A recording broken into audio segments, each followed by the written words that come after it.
I'll tell you a little bit about it before you go upstairs. Sure. And this dredge was built in 1940 and it ran until 1952. It was built 5.5 miles downstream from here. All the parts and pieces came in from Milwaukee, from Bucyrus area, who's the manufacturer of the dredge. That came over to Mackay. From there, they offloaded on trucks and brought it to that spot down there. The pontoons and the superstructure all were built in Boise and trucked over Galena Summit. So it was quite a job just to get the parts and pieces here in order to put it together. So, and they put it together in pretty much record time. They started on the 1st of April and 24th of August they were ready to start dredging. So 4.5 months is pretty phenomenal. Amazing. You know, for this 988 ton dredge. 988 tons. Right. And it floats in 8 feet of water. 8 feet, yeah. Yep. Read that. So whenever they were through building it, they diverted Yankee Fork into the pond and got it floating. There are 4 cables. You came across 2 there as you walked into the dredge, and there's 2 in the rear right here. They are what move the dredge either sideways or forward. It never moves backwards because there was usually a big pile of rocks back there. Yeah. So we start the engines up, we lift the digging ladder, we tighten the 2 stern cables and we float the dredge forward. We then put down a spud in the back, which has nothing to do with Idaho. And then we lower the digging ladder into the bank in front of us, and then we start moving the dredge sideways, pivoting around the spud in the back. When we get to the end of the arc, we lower it 5 feet and we move backward.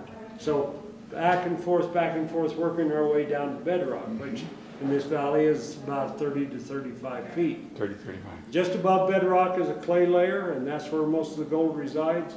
All this gold has come down through the thousands of years, got into this valley and settled to the bottom.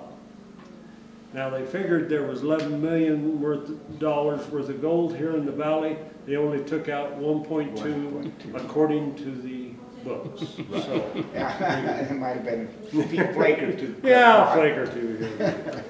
Now this machine only took flakes too. I mean, yeah, it didn't take big pieces. Right. There had the trommel up on Bob, and I'm taking his story up there, but it has 3/8 inch holes in it. And anything bigger than that, out the back, right out there and into the pipe. Could go through it again and find some big pieces. Probably so. The winches right here move those, or the cables for these 4 cables that are on the dredge. They are controlled by the winchman 4 stories up. Very modern dredge for its time. These were hydraulically operated, electrically driven.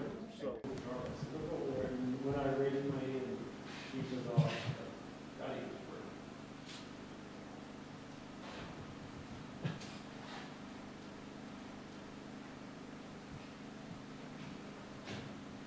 Feet of the swing winch is right there. So when they got these buckets where they want them, the depth, then they would set that in. He could control the speed of the swing, and I guess, you know, just, and then he wouldn't have to worry about it. They'd just be swinging, and then when he got through with his dig, he would take and set that down another 3 foot. He'd dig down 3 foot. These buckets go very slow, you know, when they're digging, very slow. This winch to go down real slow, very slow, very slow.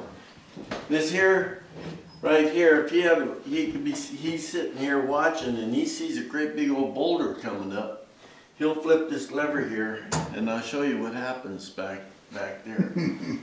Okay, see, this guy here, whoever it was, he must not have been watching too close, but I think he raised them buckets up a little too far. You see that beam going across there? I think he kind of hit it. Oh. See how it's bent? It's got a little bend in there. Yeah. This here, see, they had steam In the wintertime, this guy needed some heat. I Of see. course, right down below him, he's got a lot of heat coming up from them electrical panels and stuff. Sure. Here, they're starting their dig, and they're going up here, and they're working along, and then right down here, they're setting over again. I see. And they're digging up Digging here, and again. you can see they're having a real tough time I'm right in digging. that one. Yeah. Here, right here, they were down like 15 minutes. And so when this is sent in every 24 hours, it goes to the dredge master, and he'll look at that. He said, "Well, you've been down 15 minutes Would here. you do What's that the coffee?" reason?" Yeah, yeah. And they have to tell them why they were down that long. Wow. That's why they call it the tattletale clock. Get that 3 o'clock. Yeah. Nasty. Oh, you see this break on this? Oh, yeah?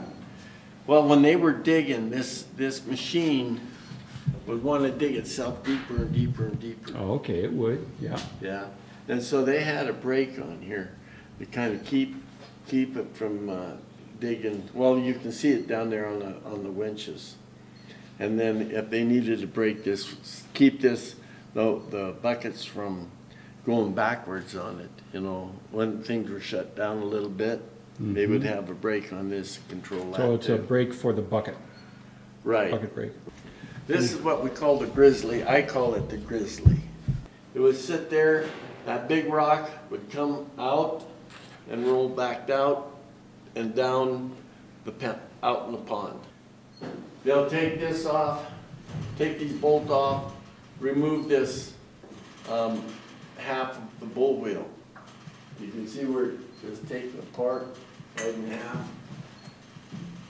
Move it out there, put a new one in, and tighten her down, turn it halfway around and replace it. I don't know if you can see it from here. But when you go out and start going up the deck, they have a bull wheel down there. You can see Yeah, I saw the that. gears. They And got they- it unbolted. Yeah, and they got it unbolted, but they also have pieces in here In that here, are they're welded. welded Yeah. across because of cracks. That it's good. And the guy had to be pretty good welder because, you know, this is, Heavy material. it was used for the steam, the engines, and their drinking water. The water that they had here in the river was not fit to drink because it was all muddy and everything everywhere, brass. Then, of course, there was no way to replace it. Yeah. Westinghouse, I think.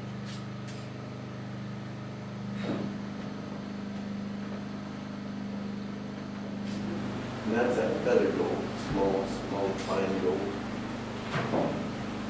And I was also told that out of this area they pick up 2.5 cubic feet of gold.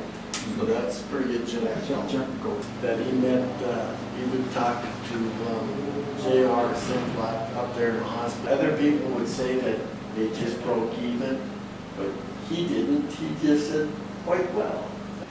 That belt across there is 42 inches wide.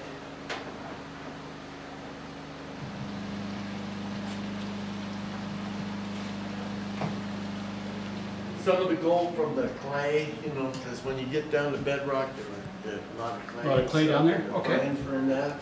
Yeah? This is what I call is a punch out. These are holes that they used from the. See? They would use these, it would fit right there. Okay. That would dig back and forth. It would break up the clay, take it into Bonanza.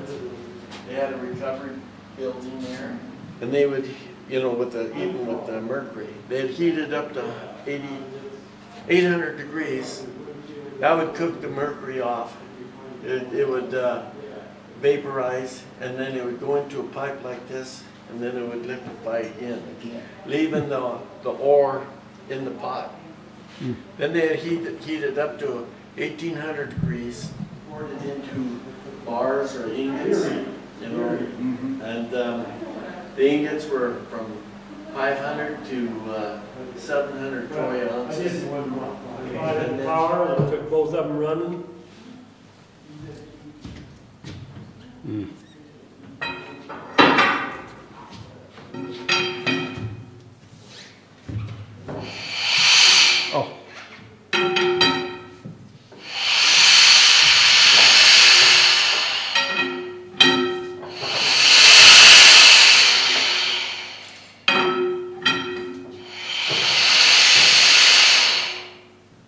Amazing. How many horsepower? 350 is all. At this elevation, it only runs 600 RPM, so heck of a lot of torque. I think it was about 1,700 foot-pounds of torque.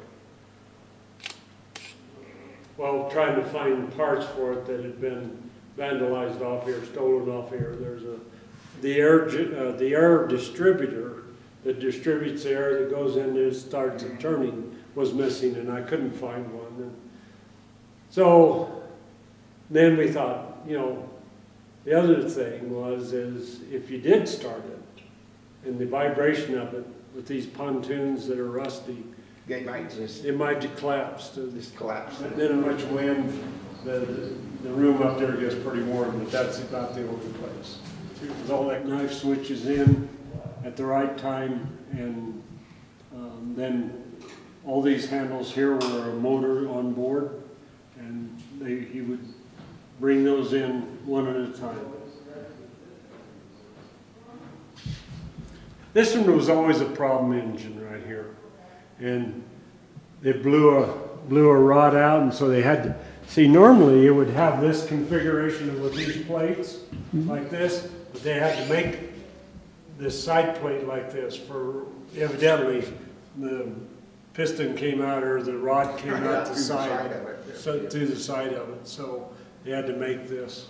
And this one always, if one was a problem, this one was it. This one, we can't turn at it because it's all rusty on the inside. Sure. And this one still has oil in it. Still works. I broke it loose about 10 years ago. Wow. Okay. But there was a third engine, a cat engine that went over here in the corner. And they used that for when they did a cleanup. They would start the cat engine, they would turn these two engines off. The cat engine had enough power to do the lights, a small pump, and an air compressor. And the air compressor filled the tanks that started these engines. So.